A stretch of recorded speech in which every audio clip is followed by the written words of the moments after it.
Hello and welcome to BuzzyMultimedia.com. This is Jean Marie Ward reporting from Malice Domestic. With us today is Carol Nelson Douglas, the author of 58 novels of science fiction, fantasy, and mystery, including 4 novels in the Delilah Street Paranormal Investigator series and over 20 novels featuring Midnight Louie, a 20-pound Sam Spade with hairballs. Thanks for joining us here today, Carol. Oh, it's a delight. Oh, good. People tend to think of mixing genres, specifically fantasy and mystery, mystery and science fiction. Science fiction and fantasy is something new, but you've been doing this since the very beginning of your career. Could you tell us what prompted you to try to mix it up? I started out with high fantasy, and it was pretty traditional, except that I put the characters through a new world in every book, so it was a lot of invention. And I also really wanted a strong woman protagonist. In fact, I put her in tunic and trousers for 5 entire books because I didn't want a chainmail, bikini-clad woman on the cover of the book. And there was also very strong co-protagonists. I tend to do that with men as co-protagonists. And that was basically fantasy, straight fantasy with invented worlds. And I then moved into, I quit my job, I needed to work, I tried a contemporary romance, and I made up the first idea of a quartet within a long series, an individual quartet, and I wanted something more than just the romance, so I put in a mysterious character narrator who sounded like he was out of Damon Runyon or Sam Spade, could have been him, around Las Vegas, and knew all what was happening and commented to the reader about what was going on. And that was Midnight Louie, 20-pound alley cat, Sam Spade with hairballs, as you mentioned, and he was one of the best things in the book as far as I was concerned, which was chopped by the editor and kind of thrown away because the romance confines were too much in operation those days. So I said, hey, Midnight Louie is one of the best things in the books, and I flipped him into a mystery series. And he was the same kind of hard-boiled but funny satirical voice, but he was a cat, and only the reader really knew. The characters didn't. He did nothing a strong, smart cat couldn't do if he could think. But like Sam Spade, they do think pretty well on their own. But so he was a fantasy construct in a traditional, not a cozy mystery series, because I have international terrorism elements in the background, and I would call it, I had to come up with a new name for it, cozy-noir. And I don't like barriers, and I do like to mix things up. Okay, let's talk a little bit about your most recent strong heroine, Delilah Street. How did the Delilah Street series come about? I was very, very excited. My high fantasy did very well in the 80s, but it did not work out because not a lot of women were doing that. And a lot of women that would have gone very far in the 80s diversified and dropped out of the field because it wasn't seeming welcome then, although my sales were phenomenal. And I moved into another genre where I thought I could do more, and I suddenly saw that the urban fantasy was coming up again, and it comes and it goes, and it was with a strong female protagonist. And I said, oh, now is the time. I tend to be ahead of my time, and because I was a reporter and I like to anticipate things, and even in reporting they didn't want it. They said, well, why should we do this story? And I said, because it's important. And they said, no, and 6 months later it'll be on 60 Minutes. But that I would have a tendency just to look ahead, not as far as science fiction too far. I don't go too far that way, but in the fantasy area. And I just wanted to jump in and see what I could do with it. So she was basically a response to market forces, but one of the things that Publishers Weekly mentioned was that she was not your standard urban fantasy heroine, albeit that she was strong. She turned off in a slightly different direction. she's not, for example, she kicks butt, but in a rather girly way. Is this a reflection of strong women in today's world, or was something else at work here? Again, I don't like to see women stereotyped, and I felt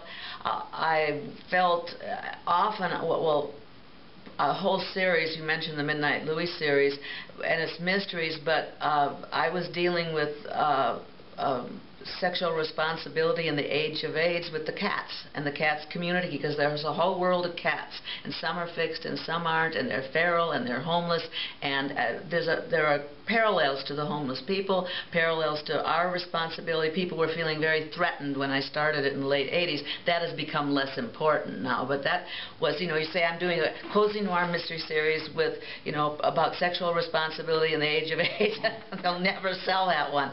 And with Delilah, I was a little disturbed. Some of these kick-butt chicks had stories that were a little glib. They were, they've been through terrible abuse, and they're coming back, and they're winning, and they're beating everybody's, whipping the villains' asses, and blah blah blah.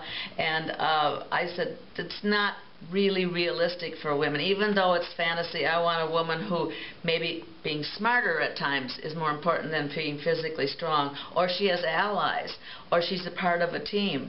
And sometimes I would see she has a 150-pound wolfhound sidekick named Quicksilver that she adopted. He was going to be put down. And some people say, well, strong woman, well, she got rescued here 2 times. Well, what about the 3 times she rescued? I mean, everybody helps each other. Strong people stand up for what they believe in and fight, and we're not alone in it. That's my premise, and strong women will take help. I have opened doors for men for years and never objected when one opened one for me back when it was unfashionable.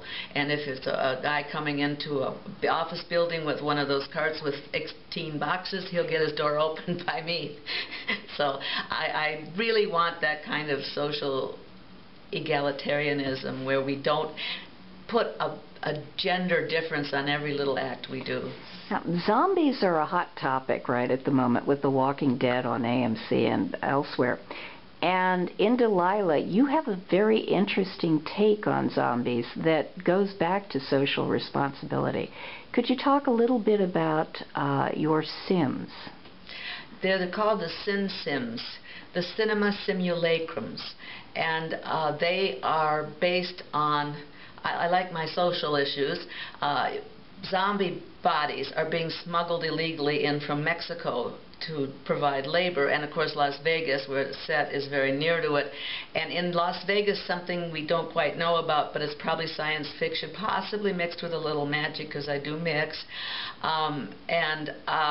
they create these Sin Sims, and they put the zombie bodies together by some process we don't know yet, with only the black and white characters from film, with the silver nitrite, which is a precious and kind of lost process, and it was destroyed for the silver in it, and they're leased and chipped to the major hotel casinos as celebrity attractions. For instance, at the Inferno Bar, you'll see Nick and Nora Charles and Asta just hanging out as black and white and silver and that wonderful glowing, what they call the silver screen look. And they're 3D. And the question is, are they the actor? Are they the character? Or are they the poor schlub underneath? And is this the right way to treat them? And I call them celebrity zombies. And they're also a lot of fun because you can play with all the characters. Jasper Ford's Thursday Next series, going into literature and changing it up and having adventures. I really like that concept, and I said I can't do it. He did it, so I thought maybe I could do it with film characters.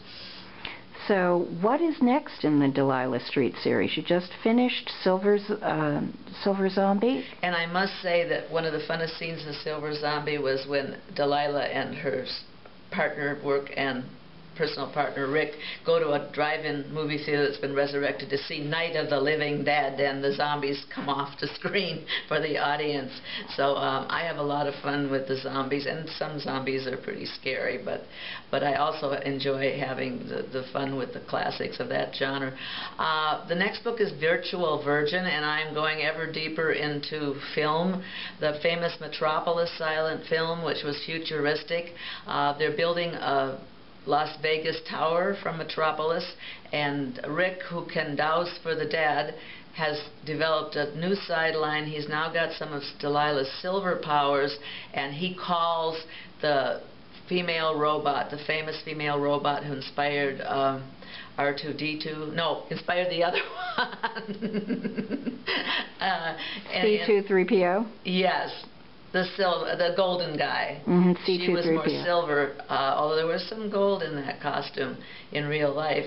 And she is brought off the screen, and she's the most interesting celebrity zombie or sin sim of all, because inside the character is the conflicted role of the evil robot, the saintly Maria, peasant woman who's helping the helpless, and the young actress who's playing it, and also, you know, that persona. So it's been a lot of fun to do that. Really mixing it up. Yeah. I'm calling it Art Deco steampunk.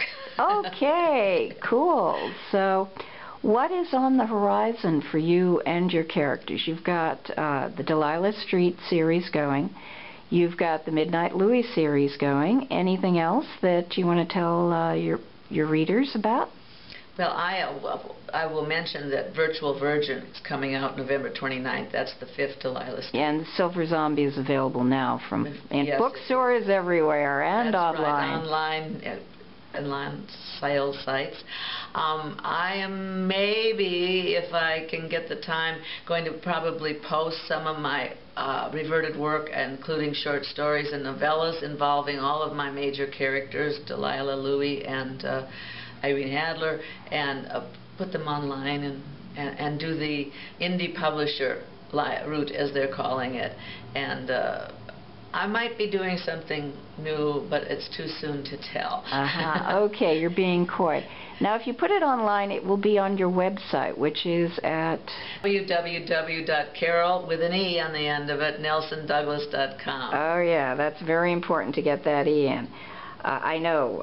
Okay.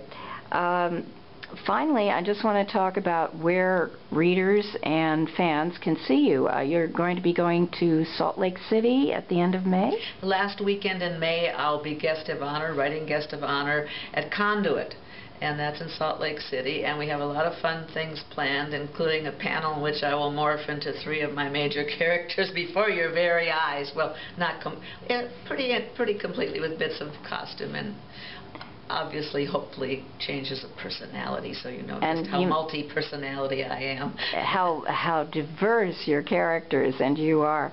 And maybe, with luck, we'll see you at Dragon Con. I'm thinking so. Okay, very good. Thank you so much for joining us here today, Carol. And thank you, readers, for joining us at buzzymultimedia.com. This is Jean Marie Ward, signing off.